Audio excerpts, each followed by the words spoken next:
All right, one day internationals are back. 50 overs, India versus England. We had a good game today. Kohli not playing. Apparently, he got injured for the second time in his 17-year career. Iyer and Gill hit some fees. Who do you drop now? They both look good. England not really there yet. They feel like they've been continuing their form from the T20s. Haven't really seen a lot of fight from them in this game as well. You're watching the In Between Overs podcast. I'm Taran. And I'm Ishan. All right, immediate thoughts on the game. Yeah, no, as you mentioned, 50 over cricket is back. It does seem a little bit longer to watch in the test matches earlier this year, but cricket is cricket, and India and England are playing, and so you're going to assume a lot of narratives coming out. But, you had, as you mentioned, some good knocks, some great bowling as well, also some debuts to witness as well for India. You saw Jaiswal and Rana. And but yeah, I think it was a lot to talk about, and I think it's going to be an interesting series leading up to the Champions Trophy. Yeah, it's going to be the preview of what we can expect both teams to be playing in terms of squads for the Champions Trophy. So we had England winning the toss, deciding to bat first. A great start by the openers, Phil Salt and Ben Duckett, same openers that they use in the T20s. They look good. They looked really good, especially Phil Salt, the way he took down Harshit Rana, who, as you said, made his debut and just slapped him around the park. And then he hit him for three sixes and two fours in one over to get hit for 26 runs in probably, what was that, his second or third over of his career. Uh, Not a fun place to be. No, no, no, no. And I think that was batting at his best. They really took him to the cleaners, and you could see the desperation on his face, especially during that over. But no, as you mentioned, Phil Salt, Ben Duckett, when they're good, they're good. And as I was watching them play, it looked like the decision to bat first, which a lot of people, were a little surprised about, was working fine. In a destructive start, especially in a 50 over cricket. They're playing like they're in D20s, right? And when they're really digging, especially Phil Salt, he can really be destructive. But little change in momentum due to a run out. What happened there? Some confusion down in the middle. It seems like it always happens. Yeah. I don't know what happened there. Shreyas Iyer did a good job fielding, but it Good wasn't feeling, yeah. anything like spectacular. It was just regular fielding. I don't know what happened communication between Salt and Duckett. Maybe it was the crowd, maybe it was the noise. They couldn't hear each other. But that was definitely the turning point of the match because had they carried on a few more overs, England probably would have figured a way to get to 275 plus 300 even. But that run out changed the game, and then you had a few wickets, a flurry of wickets, very similar to what we've been seeing in the T20s, where they may get to a good start or one down, they'll have a good partnership, and then you have a flurry of wickets in the middle overs, and that's exactly what happened here as well.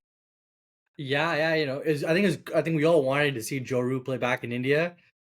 A little bit taking a trip down memory lane, extremely destructive in the red ball format in India. Some of the best numbers, and so I know from a talent wise, everyone loves seeing him play in India. But a little on the short end of the stick today.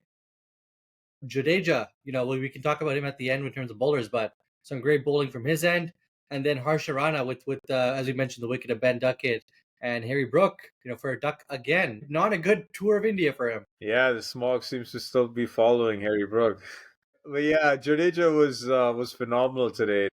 9 overs, 3 wickets, 26 runs, one made it. He was definitely the standout performer from the bowling side of India.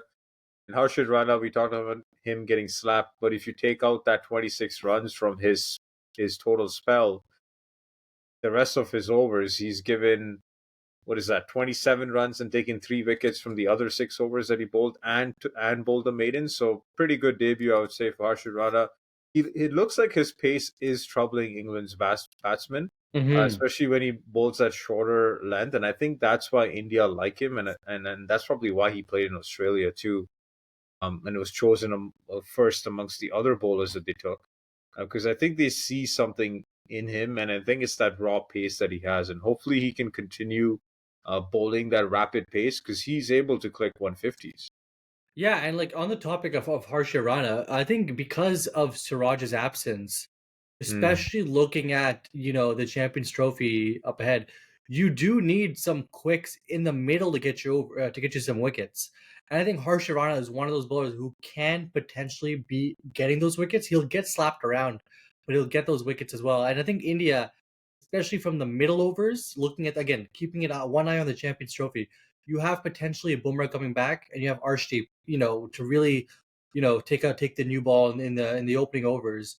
But with the absence of Siraj, who's really going to be India's wicket takers in the middle? And I think Harshit Rana could be a good option there. Yeah, yeah, I agree. I agree. And I think that's why they're testing him out. He'd be a great backup option to take alongside Bumrah, Arshdeep. You have Shami now as well. Yeah, And having him as a fourth seamer, fourth option is great. yeah, yeah, exactly, exactly. And as we continue looking at England's batting, Mr. Form, he seems like he's always has India's number. Joss Butler, another great innings. Yeah, it was a great innings. It seemed like he reined himself in just because of the fall of wickets. So he tried to steady the ship, if you will, and try to build a partnership there with Jacob Bethel. We're seeing signs of Jacob Bethel. Hasn't had a great tour so far. Not a lot to speak for. But today's innings was pretty good from him as well, and that partnership with him and Butler helped England get to somewhat of a respectable total. You felt like had they lost either of them earlier than when they fell, it might have been a much lower target. But both of them played really well, and it would have been nice to see one of them kick on. And again, This was the problem in England in the T20 eyes for England as well. They weren't able to get someone to kick on, and same thing happened here. They needed one of Butler and Bethel to stay there right till the end, maybe bring up a century. But again, that didn't happen. Yeah, I know exactly that. And key wickets as well. Both of them right around the 50th mark as well. So just as they're feeling their groove, getting them out was very important for Team India. And to your point, even like smaller scores from Brook and even Livingston, Livingston as well. You know how destructive he can be. But again, just short of runs this match, which 30 runs coming from collectively could have made a difference for the chase at the end.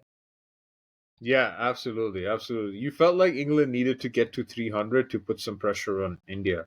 And I felt like if they did, they probably would have. Because now let's talk about India's innings. So India set 249 to chase, and we had Jaiswal opening the innings for the first time in wonders for India. Looked good in the few boundaries that he hit.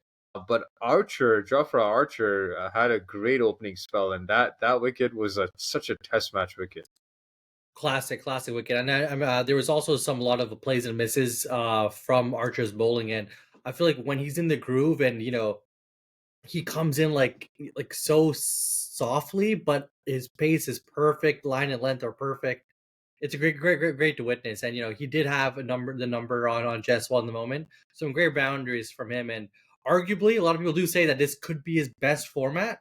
Where I think we'll wait to see just his debut, but this entire series as well as the Champions Trophy, in my eyes, is going to be a big testament to his career. I think it'll have a big impact on how his career would be. Yeah, yeah, I agree. So he opened with Mr. No Hit Sharma. Still a no show. Hasn't seemed to found that form. I don't know. I don't know how it's looking. It's not looking that good for Rohit right now. And especially when you factor in the fact that Gill and Iyer both hit 50s, and just a side note on Iyer, like he looked like $1 million. He looked like he would score a century the way he was batting.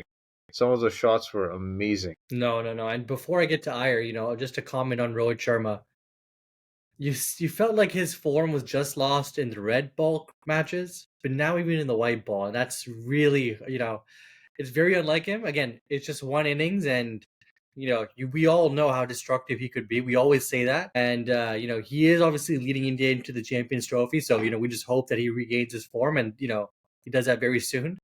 But yeah, it's is it a point of concern? I hope not. But no, and as you mentioned though, Gill and Shreyas Iyer, incredible innings, and Shreyas Iyer coming in at number 4 with the shots that he was playing. And I'm not sure if you noticed as well, they were really trying to play the short ball against him, and he was Yeah. playing it off very well. What were your thoughts on that?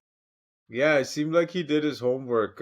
He's been practicing in the nets, or whatever he's been doing has been working so far, because he looked more comfortable against the short ball Yeah. than he ever has. He's usually very uncomfortable against it, and he was able to play really well. Even I was just observing his like his mannerisms and just his persona, and he looks very mature now. He's entering his prime of his batting career, if you will, and you can see that in his face. He looks different. There's something different about Shreyas. Yeah, yeah, no, he looks really, really reassured. I think he's comfortable batting in that position, and I know, you know, his great performance, Kohli's absence is going to lead to a lot of conversation on who bats where. Yeah, Shreyas Iyer in the middle is a must for Team India in the ODI format. He proved in the World Cup, the 50 over World Cup. With this innings as well, he's proving that he'll be an instrumental part in India's Champions Trophy battle. absolutely. And forget about who bats where. It's like who's going to play because Yeah, Kohli got missed out today because of an injury, and so you had Iyer and Gill both playing, and we were talking about this off air. Like who would have not played had Kohli been there? Because Rohit's obviously playing yeah. because he's the captain, and which adds more fuel to the fire because it's like, okay, so now you had the two middle order batsmen making good scores, and your captain and opener didn't. So should he be the one that's dropped? Because it's kind of looking like it right now.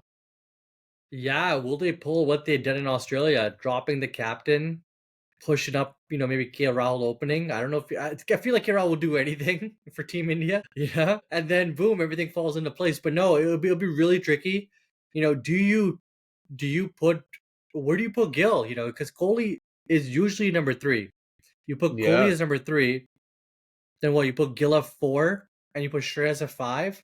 Then you got what Rishabh. Then you got KL Rahul at six, potentially. So I have a feeling Jaiswal's not going to play the next game if Kohli's back. I think it's Then going to who's be opening? Gill. I think it's going to be Gill and Rohit Sharma like it was in the World Cup, the 2023 50 over World Cup. I think it's going to be Gill and Rohit Sharma opening, and then Okay. one down's going to be Kohli. Shreya's going to come at four. Rahul's going to come at five or Akshar, depending on the left-right combination that Gambhir likes to do, and the rest is going to fall into place. I think that's what's going to happen. I think Shubman Gill played one down because Kohli wasn't there, so they subbed in Jaiswal for Kohli, and Jaiswal's not going to play anywhere else other than open. I think that's what has happened. That's the But then, theory, though. no, no, I see some merit in that. Don't get me wrong, but do you feel that this could potentially damage the confidence of Jaiswal? If unless if they haven't communicated with him Hmm. that, I feel like in situations like this, if that is the case, then you need to have that communication with the player and let them know that, hey, look, Kohli's not playing. This is the combination we're thinking. You're going to be playing this game, but you're probably not going to play the game. You're probably not going to play the next game, or whenever the Kohli comes back, you're probably not playing. So Hmm. that, I feel like, as long as you communication is for any relationship, right? So I feel like it's even more important in the Valentine's sports Day world. talks. Valentine's Day talks. Yeah. Yeah. I feel like it's even more important in the sports world to have good Yeah. communication because you want to keep your players' spirits high, their confidence high. You don't want them second guessing and thinking and not being comfortable of where they are. You want them to always be comfortable so they can perform at their best. Yeah, no, I agree, and I think I actually agree with your batting lineup. It's very similar to what they had in the Cricket World Cup, yeah, the 50 over one in India, and they put up some great numbers in the World Cup. I think Hmm. they played incredible cricket. Everyone was talking about how incredible cricket they were playing at that time. So do you just repeat, rinse and repeat potentially, right? So yeah, but I think it'll be really interesting, and I think it'll be it's one of those nice headaches to have for Team India because a lot of people, rightfully so, deserve a lot of different positions, right? Yeah, yeah. To have Ravi Jadeja come in at eight in this lineup is absolutely insane. Like so let's talk about as India progressed with their chase. Gill Yeah, and Iyer look really good, and then million they bucks. Iyer went out. Yeah, Iyer went out, and in comes Akshar Patel. Again, you put him anywhere, and somehow, some way, he finds a way to score runs, and he did it again. He scored a pretty chanceless 50. And then he got out. And then India had a bit of a stutter where KL Rahul went out, and then Shubman went about a over later, and India was six down for 235. And in that moment, I was like, "Ooh, this could get interesting." And then in walks Ravi Jadeja. I'm like, "Oh, wait, never mind. It's not gonna be interesting." Jadeja is walking in at number 8. Like they got to finish the game, and that's exactly what happened. And but at the same time, it shows that if England were able to score another 40 or 50 runs, this would have been tricky. Yeah, no, 100%, 100%. I think that's what England were aiming for. Unfortunately, they were a little bit below par. But no, now to your point earlier on, sort of India's great batting lineup. It is, with Jadeja coming in, who's like, great test player, gives you that bowling option as well, and is very sensible with the bat. It's a real blessing to have. But on the point of Extra Patel, I think like when it comes to even red ball in India, when it comes to T20 and now even ODIs, I think he has been one of the unsung heroes of Team India in the last few years for sure. And coming in, being able to have that option against left-hand spinners, he can really be destructive, right? So I think he showed his class today, and he was just really just smacking the ball around and made a really good score. And I think it was a great innings from extra. Yeah, when Akshar Patel does well, it just feels like India's batting order is that much longer Yeah. because I think now slowly he's building a reputation of expectation with the bat. Yes. But Yes. I whenever he agree. comes out to bat, you don't really expect, you're like, oh, Akshar is here. If he scores, he scores. If he doesn't, he It's doesn't. It's all 50-50. good. It's 50 Yeah. 50. It's At all least mentally, right? At least mentally for yeah, us. yeah, mentally. But now with his consistent performances, now it's like Akshar is here. That he's good. Now you're expecting him to do well, which is crazy because in his earlier days he was seen more as a bowler who could bat, but now he's an out and out all rounder. No, and I completely agree. And even now, sometimes when someone mentions, when the IPL comes, Akshar Patel, I'm always like, oh, bowling, left arm bowling. It's always the Yeah, first thought yeah, in my mind. But yeah. to his credit, his performance in the T20 World Cup, innings in the final, he Oh, really man. has solidified himself as an experienced batter who can handle pressure and the team can rely on. All in all, that's called a match winner. And I think he is a match winner. If he's on, it does ease the batting for everyone else. And to your point, it does extend the tail significantly longer. Yeah, yeah, absolutely. So India came out with the dub, pretty easy in the end. Jadeja and Hardik finishing off the match there. So who was your MVP or man of the match in your eyes? I think there was some great performances altogether, but I gotta give it to Gill. I think Gill really steered the ship, and I think that was a really classful number 3 innings. I think his timing of his innings was phenomenal. I think the way that he went, especially when Shreyas Iyer was really getting into his groove, allowing that rotational strike from his end, allowing his fellow batsmen to really dial it up a notch, while also, being secure on his end, making sure that, his end is secure. And then when Shreyas got out to pick it up a notch to really drive the innings forward. And I think it's very classful Kohli type of innings. Kohli would have finished it off though. Kohli would have 100% brought it home himself. But I think it was a very Kohli-esque innings from Gill, and I'll give my man of the match to Gill. Yeah, I think I'm with you there, and it looks like the presentation party was with us as well. Uh, Definitely, Shubman Gill was the man of the match with the way he held the innings together. You felt that if he got out early, it would have been a tougher chase for India. Probably put more pressure on the lower middle order or the middle and lower order. So yeah, great innings by him. I agree. Man of the match for me. Cool. So we got the second ODI coming up now. Slog In sweep for that. Katak. In Katak. In cut. First of Nice, all, first nice. of all, first of all, Yes, do yes, you yes. see do you see Kohli play? Well, if he's back from injury and if he's not injured, then yeah, I see him playing that game. You wouldn't see him rest up until the Champions Trophy potentially. No, no, not at all. I feel like you'd want to get him some game time, especially after that Ranji Trophy innings that went Very viral. true. Very true. Those Very off true. stump pegged back by Mr. Himanshu. I don't even know his Did you last name. I just know his first name. allegedly? This was a story on Twitter. The bus Apparently, driver. For those who don't know, apparently his bus driver driving him to the match gave the bowler advice saying that, hey, if Kohli's batting, you should bowl him fifth stump line. And hey, I hey, mean, you know, oh my gosh. I mean, he didn't listen to him. He bowled it at the stumps, but still, he got him out. That was hilarious. If your bus driver is telling you where to bowl to Kohli to get him out, then you know he's got a glaring weakness. I know it's crazy, crazy. But no, slog sweep. I think it's gonna be a great second match in Qatar. I usually go for batting predictions, but my prediction is Shummy Pfeiffer. And there's a reason for that. I think Shummy's last spell, he looked great. I think he was back in rhythm, and I think I think it does take time for the engine to start, but when it starts, it goes well. So I'm really thinking that Shummy will get a Pfeiffer in the second ODI. All right, all right. So I'm gonna go with batting, and I'm gonna go with Joe Root. We're gonna see a Joe Root century, I think, in the second ODI. So that's what I'm gonna go with.